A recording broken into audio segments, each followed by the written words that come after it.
So, long time no see. A bunch of things have happened that have derailed my plans a bit. First of all, I started a new job in February, so that was alright. I've been there for like a month now and it's been great. I'm loving it there, but of course it was a lot of adjusting, new workflows, new routine, and I was just exhausted the first couple weeks after every single day. And yeah, the other thing is that I'm engaged. And so I have been planning a lot of stuff. Like I've gone into full wedding planning mode. And that has also been quite stressful, exciting but stressful, and has taken up a lot of my energy. So yeah, those two things completely derailed my plans a bit. But yeah, we're back. We're trying to get back into the flow now. And so I'm gonna put clips here and there. I started with the corset for the Hobbit outfit. I started with naturally cutting the pattern, tracing it over some tracing paper, and I cut it in this fabric and on interfacing, and I ironed it on. And what I did here, you can see, I built the frame, the embroidery frame that I ordered. And so I watched a couple YouTube videos to learn how to like set it up and everything, which was pretty tricky actually, but I managed.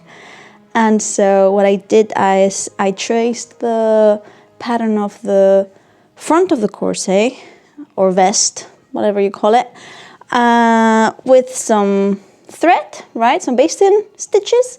And so I designed a design to put in based on, how is she called? Snow something. It's this YouTube channel, I'm gonna put it here somewhere, that does a lot of embroidery things, and they are so talented. It's amazing what they do. And so I based this design on one of the videos that they made.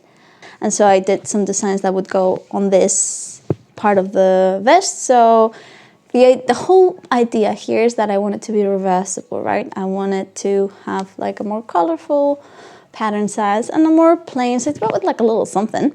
And so yeah, now what I'm gonna do is I'm gonna grab the pattern pieces and I'm gonna cut these. Well, I'm gonna take it out of the frame and cut the pieces for the corset, and like in general, the pieces for the black side. And we're gonna get to sew in. I'm so excited. I'm so excited to get this done. Oh, it looks so pretty. It's like one of the first time that I embroider something. Like I remember trying some embroidery stuff like some years ago, but I never like properly embroidered anything that I would wear. So I'm very excited. So yeah, let's see how that goes. Thank you for being here, and let's get to it.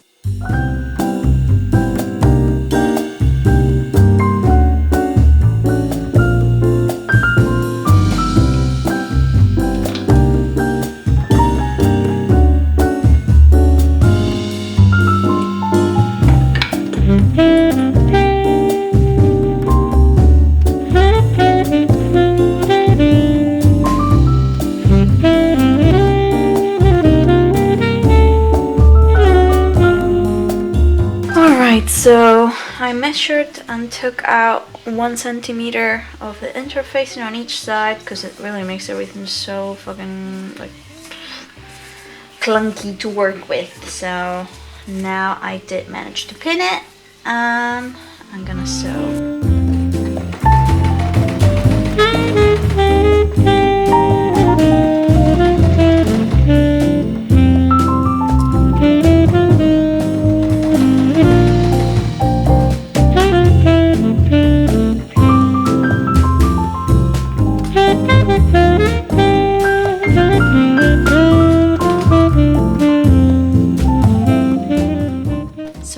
Joining the front pieces to the back piece here on the shoulder seam, and now what I'm doing is I'm layering wrong sides together and I'm pinning around this so I can baste it and I can start binding.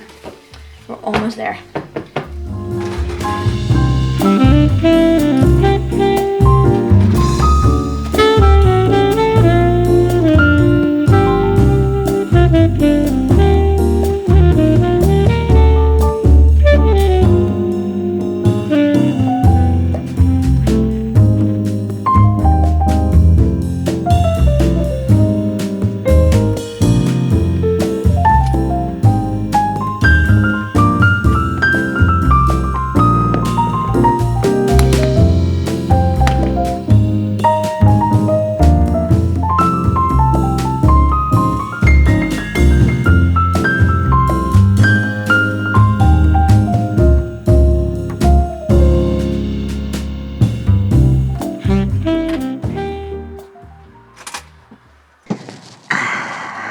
What a beautiful day to make a skirt, huh?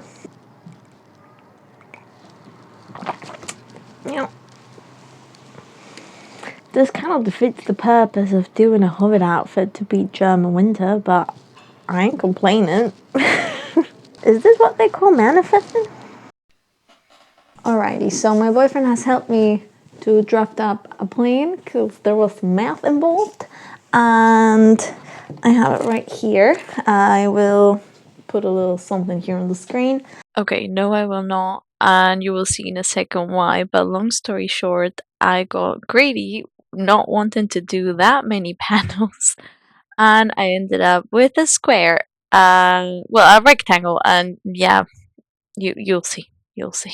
It ended up being okay, but I have definitely learned my lesson on why panels in skirts exist.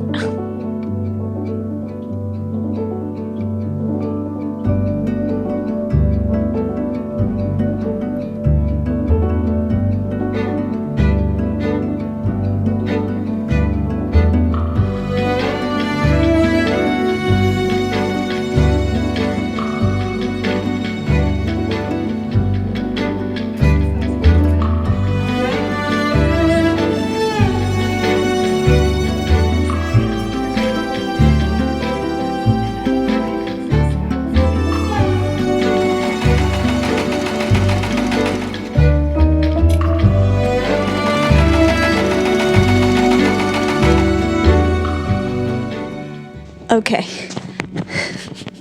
How did I not foresee this happening?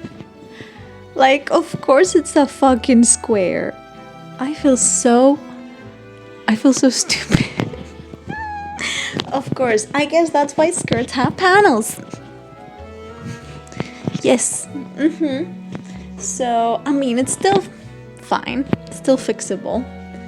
This part, I think it's kind of whatever, because I'm gonna gather it anyway. But this, I'm gonna have to kind of do like a circle, and then I will kind of have a circle skirt, which is exactly what I wanted. So this is fine. I also already cut and sewed the yokes. I actually had to cut a second layer with another just cotton fabric that I had that was a bit stiff, because I realized it was not gonna be enough structure. So yeah, you're not gonna see that, so it's whatever. But yeah, now I'm gonna, I guess, round up the two sides of the skirt and gather it up to put it into the yoke.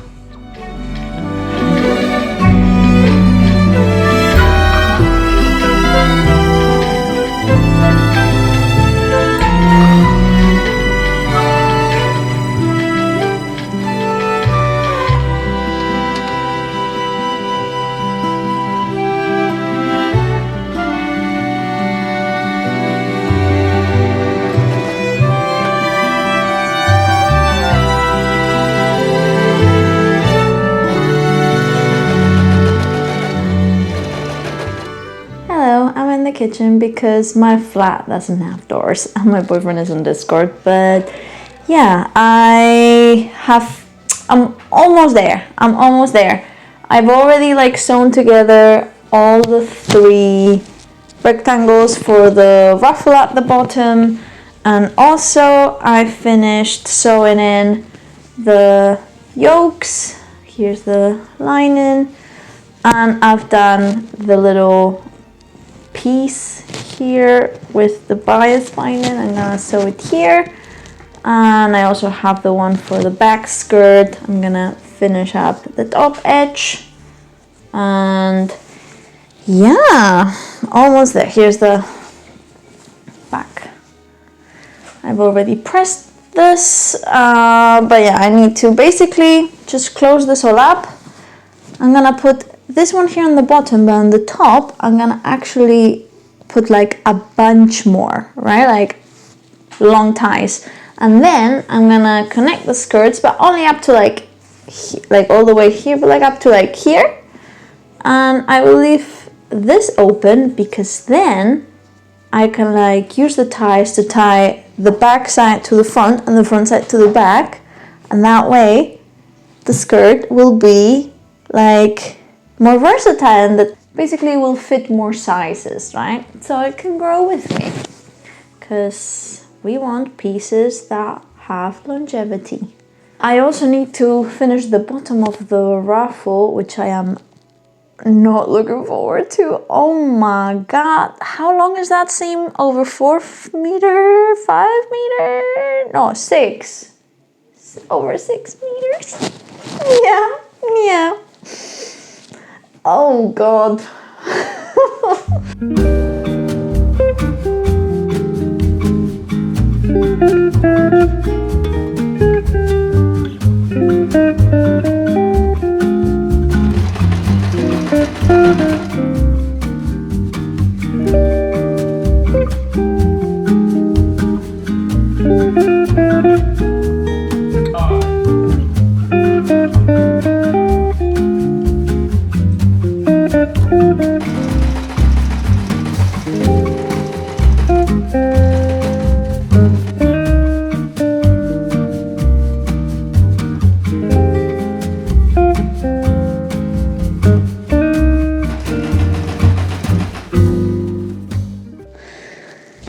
Yes, it is I survived a 2-day crunch of making this skirt, and here it is in all its glory.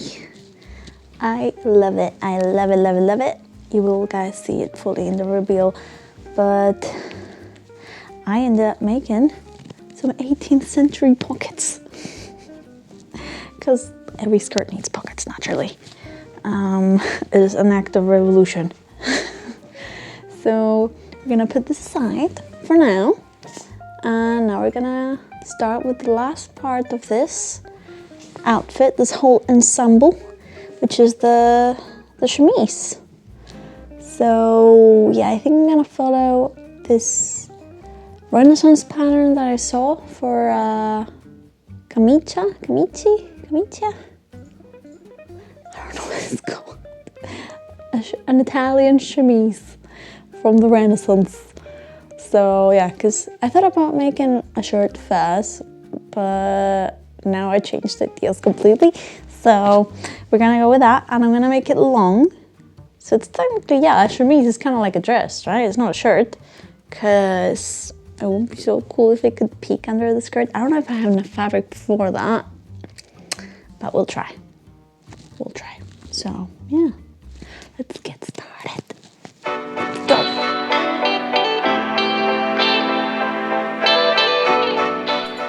Calculations.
here, people, we're in the home stretch. I prepared so many ribbons yesterday, they're all pinned. And here I have the chemise, how it's looking. It has French seams everywhere because we're doing this right. And so I'm gonna try to show you. Basically, it's like a very, it's like a very wide shirt, right? You can see here the gusset and the sleeve and the gores, I think they were called here, right? And so now what I'm gonna do is, I need to finish all the ties, but I'm gonna finish up the neckline, and I need to sew some bias tape on the inside to make space for the drawstring. So yeah, let's see how that, no. I need to cut this. I need to shape this, actually. Let's cut this, let's finish it, let's put the bias tape, let's put the drawstring in and try it on.